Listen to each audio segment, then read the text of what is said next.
안녕하세요. 김경식입니다. 자, 오늘 들려드릴 도서는 현진건의 운수 좋은 날입니다. 잘 들어주세요.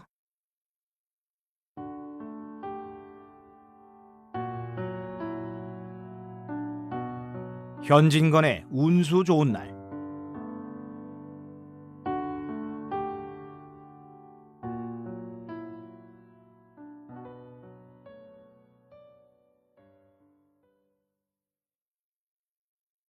새침하게 흐린 품이 눈이 올 듯 하더니 눈은 아니오고 얼다가만 비가 추적추적 내리었다.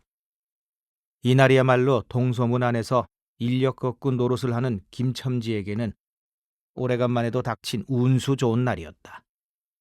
문 안에 들어간답시는 앞집 마나님을 전찻길까지 모셔다 드린 것을 비롯으로 행여나 손님이 있을까 하고 정류장에서 어정어정하며 내리는 사람 하나하나에게 거의 비는 듯한 눈결을 보내고 있다가 마침내 교원인 듯한 양복장이를 동강학교까지 태워다 주기로 되었다. 첫 번에 30전, 둘째 번엔 50전. 아침 대바람에 그리 흔치 않는 일이었다. 그야말로 재수가 옴붙어서 근 열흘 동안 돈 구경도 못한 김첨지는 10전짜리 백통화 서푼 또는 5푼이 딸깍하고 손바닥에 떨어질 째 거의 눈물을 흘릴 만큼 기뻤었다. 더구나 이날 이때에 이 80전이라는 돈이 그에게 얼마나 유용한지 몰랐다. 컬컬한 목에 모주 한 잔도 적실 수 있거니와 그보다도 앓는 아내에게 설렁탕 한 그릇도 사다 줄 수 있습니다. 그의 아내가 기침으로 쿨럭거리기는 벌써 달포가 넘었다. 조밥도 굶기를 먹다시피 하는 형편이니 물론 약 한 첩 써본 일이 없다. 구태여 쓰려면 못 쓸 바도 아니로되 그는 병이란 놈에게 약을 주어 보내면 재미를 붙여서 자꾸 온다는 자기의 신조에 어디까지 충실하였다. 따라서 의사에게 보인 적이 없으니 무슨 병인지는 알 수 없으되 반드시 누워가지고 일어나기는 새로 모로도 못 눕는 걸 보면 중증은 중증인 듯 병이 이대도록 심해지기는 열흘 전에 조밥을 먹고 체한 때문이다. 그때도 김첨지가 오래간만에 돈을 얻어서 좁쌀 한 대와 10전짜리 나무 한 단을 사다 주었더니 김첨지의 말에 의지하면 그 오라질년이 천방지축으로 남비에 대고 끓였다.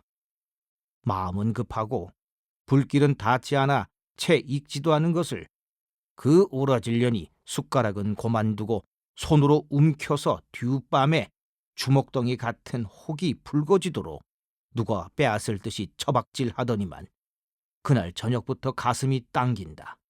배가 캥긴다고 눈을 홉뜨고 지랄병을 하였다. 그때 김첨지는 열아와 같이 성을 내며 에이 우라질년 조롱복은 할 수가 없어.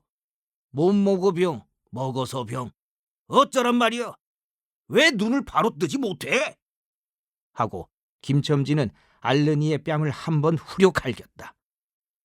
홉뜬 눈은 조금 바루어졌건만 이슬이 맺히었다. 김첨지의 눈시울도 뜨끈뜨끈하였다. 이 환자가 그러고도 먹는 데는 물리지 않았다. 사흘 전부터 설렁탕 국물이 마시고 싶다고 남편을 졸랐다. 이런 오라질년. 조밥도 못 먹는 년이 설렁탕은 또 처먹고 지랄병을 하게? 라고 야단을 쳐보았건만 못 사주는 마음이 시원치는 않았다. 인제 설렁탕을 사줄 수도 있다. 앓는 어미 곁에서 배고파 보채는 3살 먹이 개똥이에게 죽을 사줄 수도 있다. 80전을 손에 쥔 김첨지의 마음은 푼푼하였다. 그러나 그의 행운은 그걸로 그치지 않았다. 땀과 빗물이 섞여 흐른 목덜미를 기름주머니가 다 된 외목수건으로 닦으며 그 학교 문을 돌아 나올 때였다. 뒤에서 인력거! 하고 부르는 소리가 난다. 자기를 불러 멈춘 사람이 그 학교 학생인 줄 김첨지는 한 번 보고 짐작할 수 있었다. 그 학생은 다짜고짜로 남대문 정거장까지 얼마요? 라고 물었다. 아마도 그 학교 기숙사에 있는 이로 동기 방학을 이용하여 귀향하려 함이리라. 오늘 가기로 작정은 하였건만 비는 오고 지문 있고 해서 어찌할 줄 모르다가 마침 김첨지를 보고 뛰어나왔음이리라.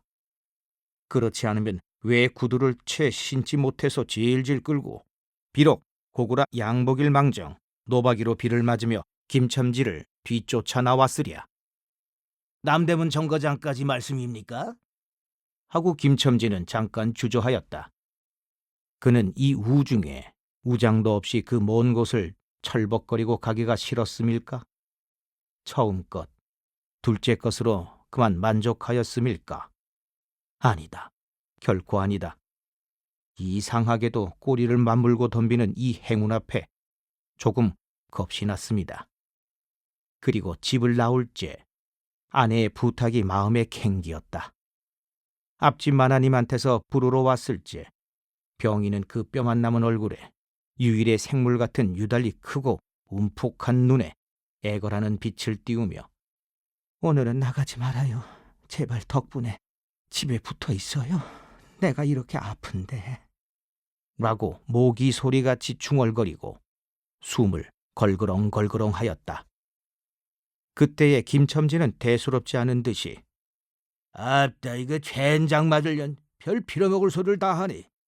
맞붙들고 앉아있으면 누가 먹여 살릴 줄 알아? 하고 훌쩍 뛰어나오려니까 환자는 붙잡을 듯이 팔을 내저으며 나가지 말래도 그래. 그러면 일찍이 들어와요. 하고 목매인 소리가 뒤를 따랐다. 정거장까지 가잔 말을 들은 순간에 경련적으로 떠오는 손, 유달리 큼지막한 눈, 울 듯한 아내의 얼굴이 김첨지의 눈앞에 어른어른하였다. 그래, 그 남대문 정거장까지 얼마란 말이요?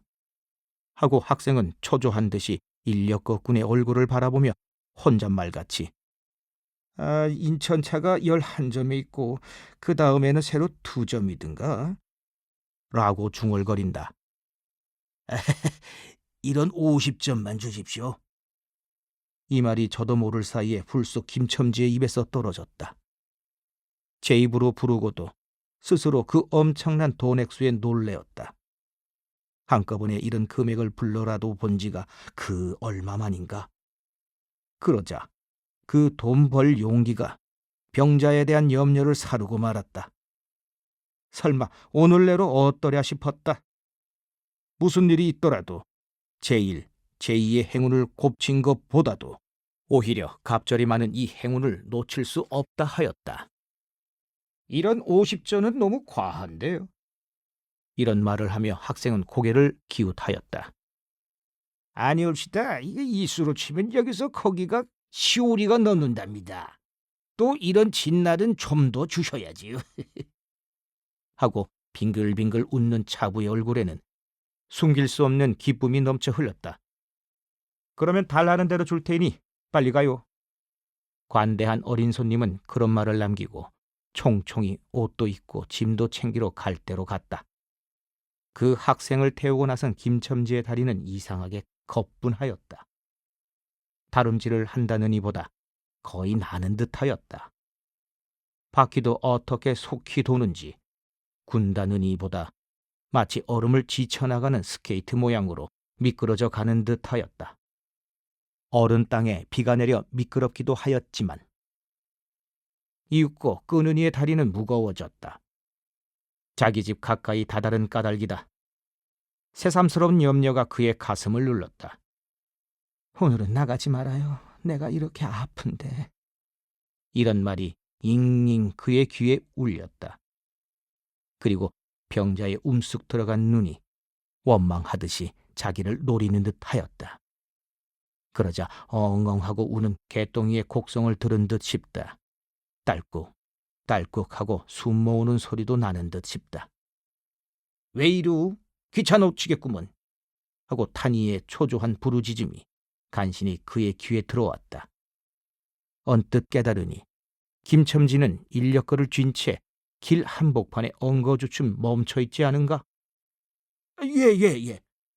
하고 김첨지는 또다시 다름질하였다.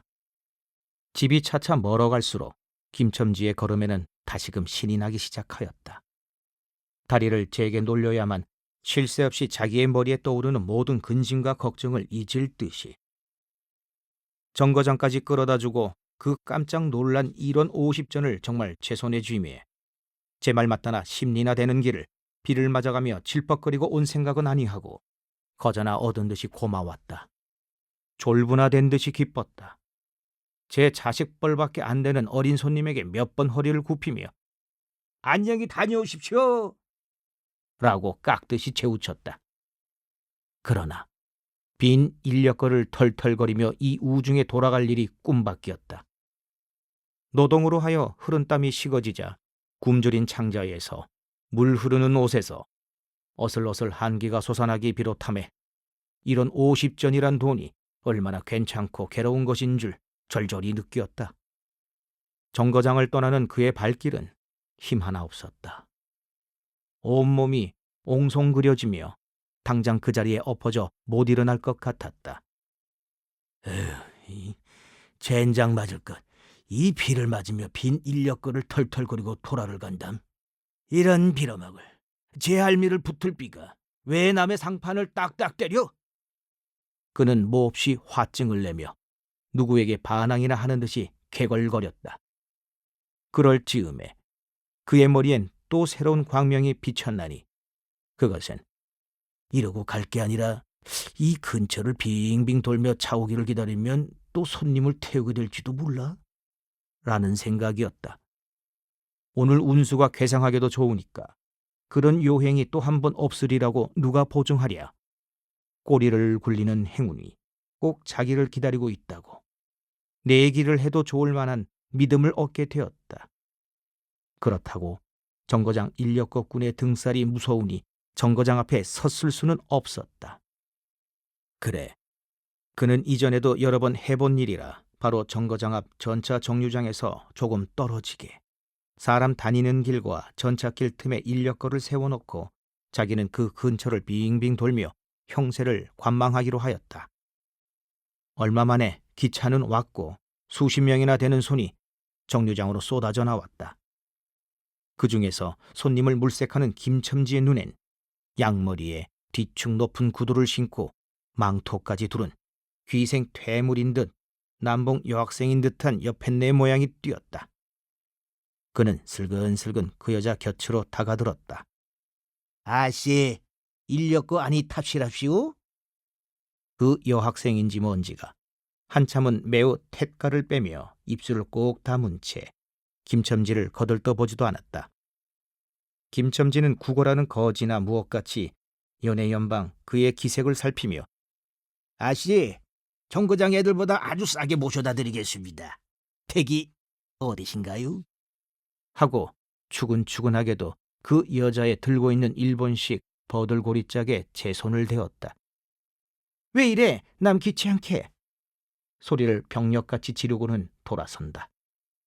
김첨지는 어랍쇼 하고 물러섰다. 전차는 왔다. 김첨지는 원망스럽게 전차 타는 일을 노리고 있었다. 그러나 그의 예감은 틀리지 않았다. 전차가 빡빡하게 사람을 싣고 움직이기 시작하였을 때 타고 남은 손 하나이 있었다. 굉장하게 큰 가방을 들고 있는 걸 보면 아마 붐비는 차 안에 짐이 크다 하여 차장에게 밀려 내려온 눈치였다. 김첨지는 대어섰다. 인력거를 타시랍시오. 한동안 값으로 승강이를 하다가 60전에 인사동까지 태워다 주기로 하였다. 인력거가 무거워짐에 그의 몸은 이상하게도 가벼워졌고 그리고 또 인력거가 가벼워지니 몸은 다시금 무거워졌건만 이번에는 마음조차 초조해 온다. 집의 광경이 자꾸 눈앞에 어른거리어 이제 요행을 바랄 여유도 없었다. 나무 등거리나 무엇 같고 제것 같지도 않은 다리를 연해 꾸짖으며 갈팡질팡 뛰는 수밖에 없었다. 에이, 저놈의 인력거꾼이 저렇게 술이 취해가지고 이 진땅이 어찌 가노? 라고 길 가는 사람이 걱정을 하리만큼 그의 걸음은 황급하였다. 흐리고 비오는 하늘은 어두침침하게 벌써 황혼에 가까운 듯하다. 창경은 앞까지 다다라서야 그는 턱에 닿은 숨을 돌리고 걸음도 누추 잡았다. 한 걸음, 두 걸음, 집이 가까워 올수록 그의 마음조차 괴상하게 누그러웠다. 그런데 이 누그러움은 안심에서 오는 게 아니요, 자기를 덮친 무서운 불행을 빈틈없이 알게 될 때가 박두한 것을 두려워하는 마음에서 오는 것이다. 그는 불행에 다닥치기 전 시간을 얼마쯤이라도 늘리려고 버르적거렸다. 기적에 가까운 벌이를 하였다는 기쁨을 할 수 있으면 오래 지니고 싶었다. 그는 두리번 사면을 살피었다. 그 모양은 마치 자기 집, 곧 불행을 향하고 달려가는 제 다리를 제 힘으로는 도저히 어찌할 수 없으니 누구든지 나를 좀 잡아다오, 구해다오 하는 듯하였다. 그럴 즈음에 마침 길가 선술집에서 그의 친구 치삼이가 나온다. 그의 우글우글 살찐 얼굴에 주홍이 돋는 듯 온 턱과 뺨을 시커멓게 구렛나룻이 덮였거늘 노루탱탱한 얼굴이 바짝 말라서 여기저기 고랑이 패고 수염도 이때야 턱 밑에만 마치 솔잎송이를 거꾸로 붙여놓은 듯한 김첨지의 풍채하고는 기이한 대상을 짓고 있었다. 여보게 김첨지, 자네 문 안 들어갔다 오는 모양일세 그려? 돈 많이 벌었을 테니 한 잔 빨리게. 뚱뚱보는 말라깽이를 보던 맛에 부르짖었다. 그 목소리는 몸짓과 딴판으로 연하고 싹싹하였다. 김첨지는 이 친구를 만난 게 어떻게 반가운지 몰랐다. 자기를 살려준 은인이나 무엇같이 고맙기도 하였다. 자네는 벌써 한잔한 모양일세 그려. 자네도 오늘 재미가 좋아 보이. 하고 김첨지는 얼굴을 펴서 웃었다. 아따, 재미 안 좋다가 술 못 먹을랜가. 그런데 여보게, 자네 웬 몸이 어째 물독에 빠진 쇠양지 같은가. 어서 이리 들어와 말리게. 선술집은 훈훈하고 뜨뜻하였다. 추어탕을 끓이는 소뚜껑을 열 적마다 뭉게뭉게 떠오르는 흰 김. 석쇠에서 뻐지짓 구워지는 너비안이 구이며 제육이며 간이며 콩팥이며 북오며 빈대떡. 이 너저분하게 늘어놓인 안주 탁자에 김첨지는 갑자기 속이 쓰려서 견딜 수 없었다. 마음대로 할 양이면 거기 있는 모든 먹음 먹이를 모조리 깡그리 집어삼켜도 시원치 않았다. 하되 배고픈 이는 위선 분량 많은 빈대떡 2개를 쪼이기도 하고 추어탕을 한 그릇 청하였다. 줄인 창자는 음식 맛을 보더니 더욱더욱 비어지며 자꾸자꾸 드리라 하였다. 순식간에 두부와 밑굴이 든 국 한 그릇을 그냥 물같이 들이키고 말았다. 셋째 그릇을 받아 들었을지 데우던 막걸리 곱빼기 2잔이 더웠다. 치삼이와 같이 마시자 원원이 비었던 속이라 찌르르 하고 창자에 퍼지며 얼굴이 화끈하였다. 눌러 곱빼기 한 잔을 또 마셨다. 김첨지의 눈은 벌써 개게 풀리기 시작하였다. 석쇠에 얹힌 떡 2개를 숭덩숭덩 썰어서 볼을 불룩거리며 또 곱빼기 2잔을 부어라 하였다. 치삼은 의아한 듯이 김첨지를 보며 여보게, 또 붓다니 벌써 우리가 넉 잔씩 먹었네. 돈이 40전일세. 라고 주의시켰다. 아야따 이놈아, 40전이 그리 끔찍하냐?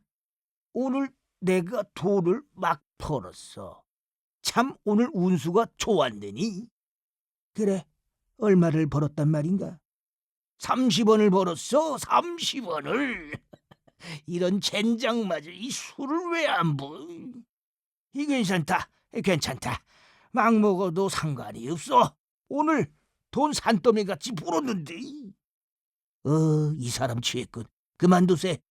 이놈아, 이걸 먹고 취할래냐? 어서 더 먹어. 하고는 치삼의 귀를 잡아채며 취한 이는 부르짖었다. 그리고 술을 붓는 15살 됨직한 중대가리에게로 달려들며 이놈! 요라질 놈! 왜 술을 붓지 않어? 라고 야단을 쳤다. 중대가리는 히히 웃고 치삼을 보며 문의하는 듯이 눈짓을 하였다. 주정꾼이 눈치를 알아보고 화를 버럭 내며 애미를 붙들 이 오라질 놈들 같으니 이놈 내가 돈이 없을 줄 알고.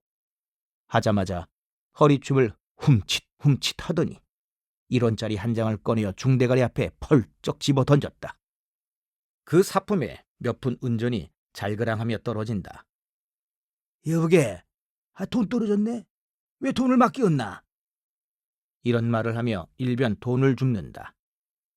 김첨지는 취한 중에도 돈의 거처를 살피는 듯이 눈을 크게 떠서 땅을 내려다보다가 불시에 제 하는 짓이 너무 더럽다는 듯이 고개를 소스라치자 더욱 성을 내며 봐라 봐, 이 더러운 놈들아. 내가 돈이 없냐? 다리 뼈다구로 꺾어놓을 놈들 같으리라게.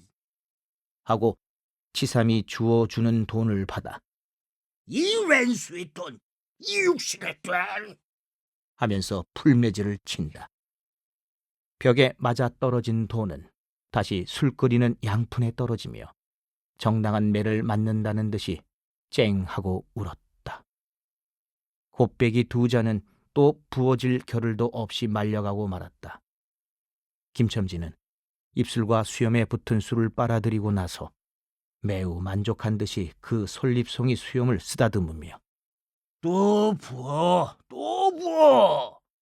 라고 외쳤다. 또 한 잔 먹고 나서 김첨지는 치삼의 어깨를 치며 문득 껄껄 웃는다. 그 웃음소리가 어떻게 컸는지 술집에 있는 이의 눈은 모두 김첨지에게로 몰리었다. 웃는 이는 더욱 웃으며 여보게 치삼이 내 우스운 얘기 안 할까? 에이, 오늘 손을 태고 정거장에까지 가지 않았겠나? 그래서 갔다가 그저 오기가 안 됐대 그려. 그래, 전차 정류장에서 얼음얼음하여 손님 하나를 태울 궁리를 하지 않았나? 거기 마침 만화님이신지 여학생님이신지 망토를 두고 피를 맞고 서 있겠지? 요새야 어디 논다니와 아가씨를 구별할 수가 있던가? 슬근슬근 가까이 가서 인력그 탓이랍시오 하고 가방을 받으려니까 내 손을 탁 뿌리치고 획 돌아서더니만 왜 남을 이렇게 귀찮게 굴어 이게? 그 소리야말로 꾀꼬리 소리지. 김첨지는 교묘하게도 정말 꾀꼬리 같은 소리를 내었다. 모든 사람은 일시에 웃었다. 빌어먹을 깍쟁이 같은 년 누가 저를 어쩌나? 왜 남을 귀찮게 굴어? 아이고 소리가 처신도 없지. 웃음소리들은 높아졌다. 그러나 그 웃음소리들이 사라지기 전에 김첨지는 훌쩍 울기 시작하였다. 치삼은 어이없이 주정뱅이를 바라보며 금방 웃고 치러하더니 우는 건 또 무슨 일인가?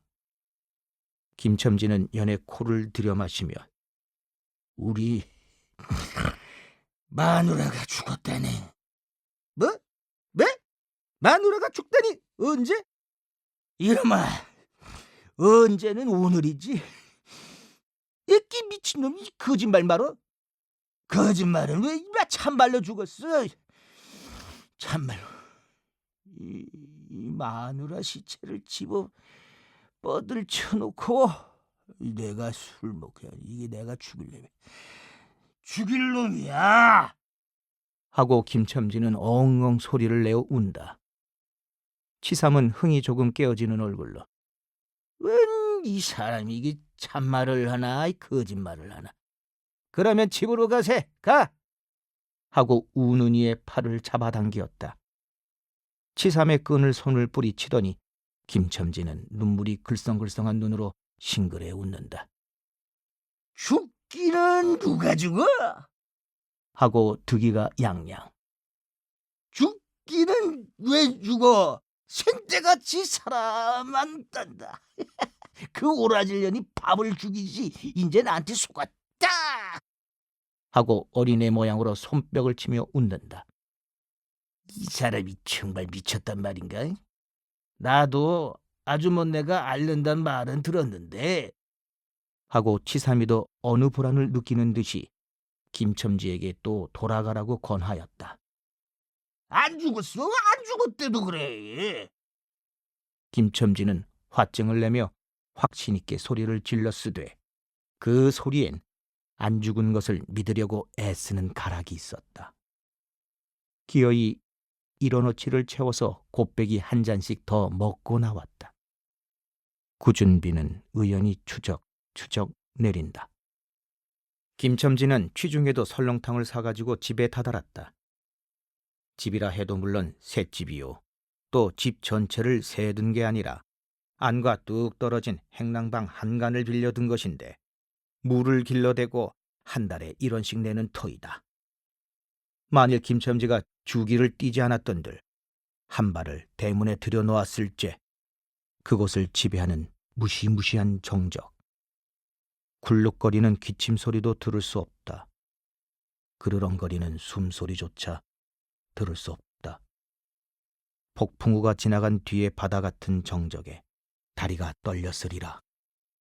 다만 이 무덤 같은 침묵을 깨트린다는 이보다 한층 더 침묵을 깊게 하고 불길하게 하는 빡빡하는 그윽한 소리, 어린애의 젖바는 소리가 날 뿐이다. 만일 청각이 예민한 이 같으면 그 빡빡 소리는 빨 따름이요. 꿀떡꿀떡하고 젖 넘어가는 소리가 없으니 빈 젖을 빤다는 것도 짐작할는지 모르리라. 혹은 김첨지도 이 불길한 침묵을 짐작했는지도 모른다.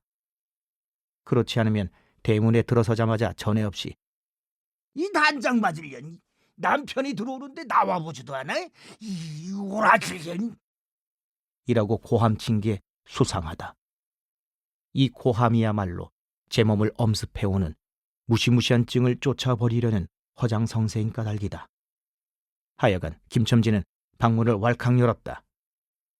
구역을 나게 하는 축이, 떨어진 삿자리 밑에서 나온 먼지네, 빨지 않은 기저귀에서 나는 똥내와 오줌내, 가지각색 때가 캐캐이 앉은 옷내, 병인의 땀 썩은 내가 섞인 추기가 무딘 김첨지의 코를 찔렀다. 방 안에 들어서며 설렁탕을 한 구석에 놓을 사이도 없이 주정꾼은 목청을 있는 대로 다 내어 호통을 쳤다. 이런 오라질년. 쥐야 장치 누워만 있으면 제일이야. 남편이 와도 일어나질 못해. 라는 소리와 함께 발길로 눈 위의 다리를 몹시 찼다. 그러나 발길에 채이는 건 사람의 살이 아니고 나무 등골과 같은 느낌이 있었다. 이때에 빽빽 소리가 응아 소리로 변하였다. 개똥이가 물었던 젖을 빼어놓고 운다. 운데도 온 얼굴을 찡그려 붙여서 운다는 표정을 할 뿐이다. 응아 소리도 입에서 나는 게 아니고 마치 뱃속에서 나는 듯하였다. 울다가 목도 잠겼고 또 울 기운조차 시진한 것 같다. 발로 차도 그 보람이 없는 걸 보자 남편은 아내의 머리맡으로 달려들어 그야말로 까치죽 같은 환자의 머리를 꺼들어 흔들며 이년아, 말을 해 말을. 입이 붙었어 이 오라질년. 이것 봐, 아무 말이 없네. 이년아, 죽었단 말이냐? 왜 말이 없어? 응? 또 대답이 없네. 이 정말 죽었나 봐. 이러다가 눈 위에 흰 창을 덮은 위로 짙은 눈을 알아보자마자 이 눈깔, 왜 나를 바라보지 못하고 천정만 보느냐? 응? 하는 말끝엔 목이 메었다. 그러자 산 사람의 눈에서 떨어진 닭의 똥 같은 눈물이 주군이의 뻣뻣한 얼굴을 어룽어룽 적시었다. 문득 김첨지는 미칠 듯이 제 얼굴을 주군이의 얼굴에 한테 비비대며 중얼거렸다. 설렁탕을 사다 놨는데 왜 먹지를 못하니? 왜 먹지를 못해? 괴상하게도 오늘은 운수가 좋다니만.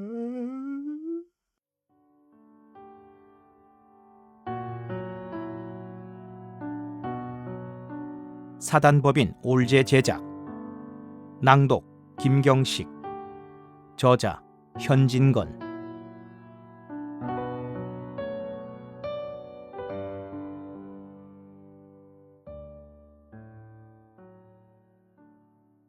올제가 출시하는 모든 오디오북의 저작권은 올제에게 포함되어 있으며 무단으로 복제 및 배포를 금지합니다.